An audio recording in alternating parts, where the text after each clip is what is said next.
welcome back to channel Belajar Semua. Di video kali ini aku suara ayam. Halo guys, welcome back to channel Belajar Semua. Di video kali ini aku nggak sendirian guys. Kali ini aku sama temanku akan membahas seputar realita pernikahan. Dimana realita pernikahan ini apakah seperti drama-drama Korea yang cantik, yang mulus-mulus pernikahannya, atau ada rintangan-rintangannya selama pernikahan. Nantinya aku juga bakal sharing-sharing wawancara seputar pernikahan, dan dia juga bekerja sebagai pendamping sosial yang menangani permasalahan keluarga miskin di Indonesia. Wow, penasaran kan temanku ini siapa? Makanya jangan lupa like, comment, subscribe karena subscribe itu gratis, serta aktifkan lonceng di sini supaya aku bikin video semangat buat kalian semua. Oke guys, tanpa basa-basi, yuk kita ngobrol sama temanku. Halo guys, ini dia Mbak Titin. Halo Mbak Titin. Hai. Apa kabar? Alhamdulillah baik, Mbak Dinda. Sekarang Mbak Titin apa pekerjaannya, Mbak? Saya pendamping sosial di Kementerian Sosial yang menangani keluarga prasejahtera atau keluarga miskin.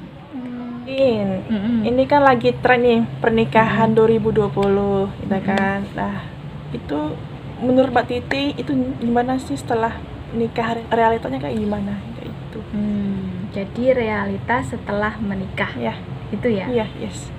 Iya, dirimu juga mungkin ingin nikah ya? Amin ya. Cepet-cepet ya. Amin ya Allah. Semoga yang nonton video ini juga segera lekas dipertemukan jodohnya. Amin. Amin ya. Realitas setelah pernikahan. Ya. Nah, mungkin saya mau tanya dulu ke Dinda. Apa yang Dinda bayangkan tentang pernikahan? Pernikahan itu dua pasangan yang sudah pemikirannya jauh, dewasa, dan pokoknya berkomitmen lah dari awal sampai hingga akhir hayat gitu. Ya, berarti yang saya garis bawahi adalah berkomitmen sampai akhir hayat. Ya. Jadi sudah bagus pengertian.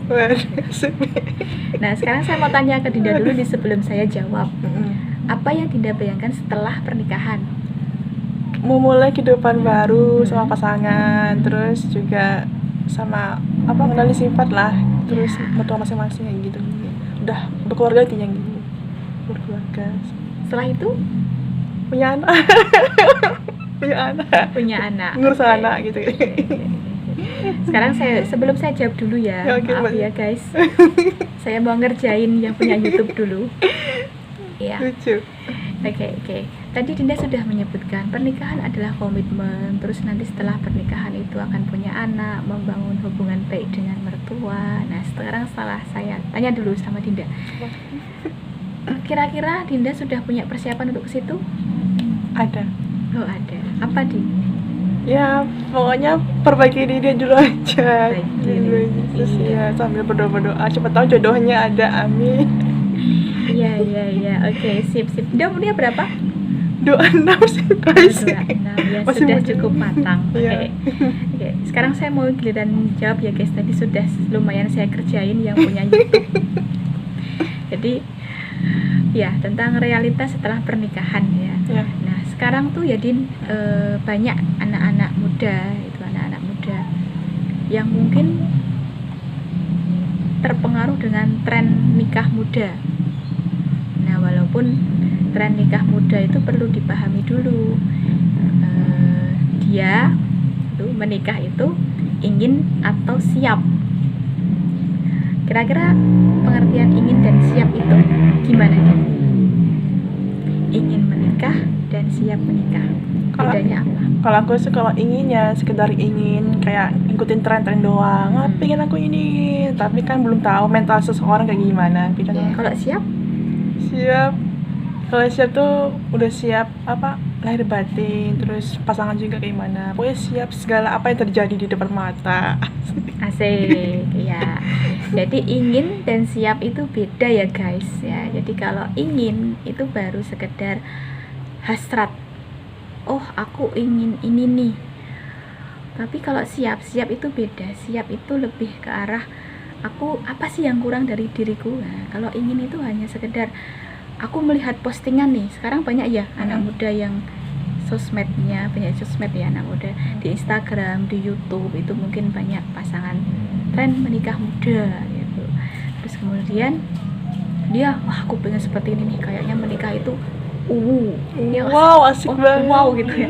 Sorry, Udah guys. ya, wedang guys ya. Ya. Wow, kayak wah kayaknya tuh asik, seru ya. Jadi kayaknya menikah itu adalah pacaran yang dihalalkan. Menikah itu adalah sesuatu yang indah. Gitu.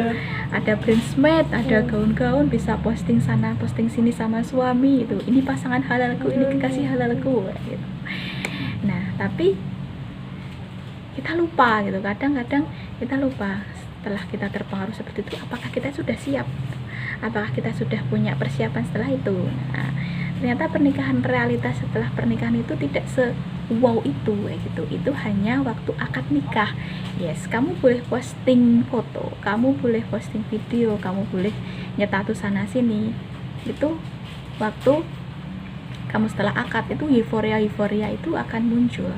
Tapi ketika kamu itu sudah seminggu setelah akad, itu akan baru terasa, oh kok kayak gini ya, oh ternyata suamiku atau istriku itu punya kebiasaan yang suka ngorok misalnya, ngiler gitu, ngiler, siapa lagi, kentut sembarangan. Hal kecil seperti itu ya. Bahkan pernikahan itu kalau tidak disiapkan itu akan sangat berdampak panjang gitu ya. Apa tadi yang tanya ini? Terus yang kedua, menurut Mbak Titi nih, usia nikah muda tuh udah sanggupkah mereka? Maksudnya udah siap lahir batin gitu. Oke, kalau di UU pernikahan di Indonesia usia minimal itu sekarang 19 tahun. 19 tahun, tapi sekali lagi itu peraturan ya, usia 19 tahun itu wajib. Karena 19 tahun itu sudah secara fisik atau secara biologis itu sudah bisa memenuhi fisiknya sudah siap untuk melakukan suatu perkawinan. Tapi sekali lagi usia biologis itu beda dengan usia psikologis. Mungkin secara usia biologis, secara usia mungkin usianya bisa 25 tahun, tapi secara pemikirannya, secara kejiwaannya itu masih 17 tahun itu ada. Jadi kalau usia minimal pernikahan itu 19 tahun, tapi sekali lagi kesiapan pernikahan itu tidak ditentukan oleh usia tadi. Bisa jadi dia usianya lebih muda tapi sudah siap. Tapi minimal di Indonesia harus 19 tahun ya, karena harus menyelesaikan wajib belajar di SMA-nya. Terus SMA 18 tahun. Jadi jangan menikah sebelum usia 19 tahun. Bahaya Guys. Makanya kalau nikah tuh umur juga matang, kesiapan juga matang. Pokoknya persiapan dari awal sampai akhir cukup matang lah guys. Oke guys, tadi kan sudah dibahas kan realita kehidupan, terus usia ideal menikah apa aja, di umur berapa, dan yang terakhir Mbak Titin, tips dan trik untuk kesiapan menikah apa aja menurut Mbak Titin? Tips dan trik untuk kesiapan menikah. Tips, trik ya. Trik itu ya, oke. Mungkin tipsnya. Tips untuk kesiapan menikah. Pertama adalah persiapan secara spiritual. Spiritual itu kondisi spiritual kita, keagamaan kita, pemahaman kita tentang menikah itu apa. Menikah itu ibadah loh, ibadah kita sepanjang masa gitu. Jadi jangan main-main lah gitu. Nanti bangun tidur sama siapa? Yang dilihat siapa? Suami. Suami ya. Kalau yang cewek mesti suami, kalau yang cowok mesti istri gitu. Dan kita harus siap. Kita ibadah itu dengan orang itu hanya satu orang itu kayak gitu. Jadi kita harus siap menerima dia apa adanya gitu. Itu persiapan spiritual kita bahwa menikah itu adalah ibadah. Ibadah yang pertama guys, itu yang paling pokok, penting soalnya. Iya. Yang kedua tipsnya adalah tips finansial. Nah ini guys, sangat penting juga buat stabilan ekonomi pernikahan tuh guys. Iya, karena perceraian di Indonesia itu didominasi oleh ekonomi, finansial, ya. Nah, kalau ada pepatah yang mengatakan bahwa orang miskin itu nyun sewu, mohon maaf, orang yang miskin itu akan cenderung punya banyak permasalahan gitu. Ya, misalnya karena menikah itu ya tadi membentuk suatu keluarga yang nanti tidak hanya aku dan kamu, tapi nanti mungkin akan ada satu lagi anak ini harus dinafkahi, harus kita pikirkan bagaimana sih dia punya uang untuk beli susu, kebutuhan bayi gitu. popok. Iya, itu kalau sudah punya anak.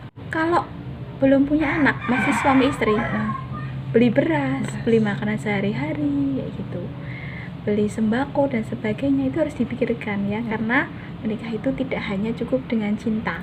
Ya memang istrimu mau kamu kasih makan cinta, enggak setiap hari kan guys, enggak mungkin kan guys.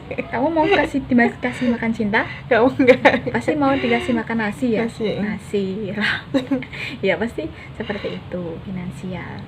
Yang ketiga itu adalah persiapan secara mental kita harus siap gitu ya. Pernikahan itu tidak drama Korea ya, drama Korea nggak indah-indah di sosmed gitu. Kadang sosmed itu hanya menampilkan yang bagian indah-indah aja, tapi di belakangnya itu kita nggak akan tahu kayak gitu. Itu sih. Jadi ada apa? Jadi spiritual, finansial, dan mental itu yang perlu disiapkan gitu. Oke guys, sekian dulu ya cerita realita pernikahan bersama Mbak Titi. Makasih loh Mbak Titi. Sama-sama di kapan-kapan kita collab lagi ya. Sip. Oke guys, sekian dulu ya. Jangan lupa ya like, comment, subscribe karena subscribe itu gratis, serta aktifkan lonceng di sini supaya aku bikin video buat semangat kalian semua. Follow IG-nya Mbak Titi. Ya. Follow yang di sini ya ntar. Dan see you, dadah.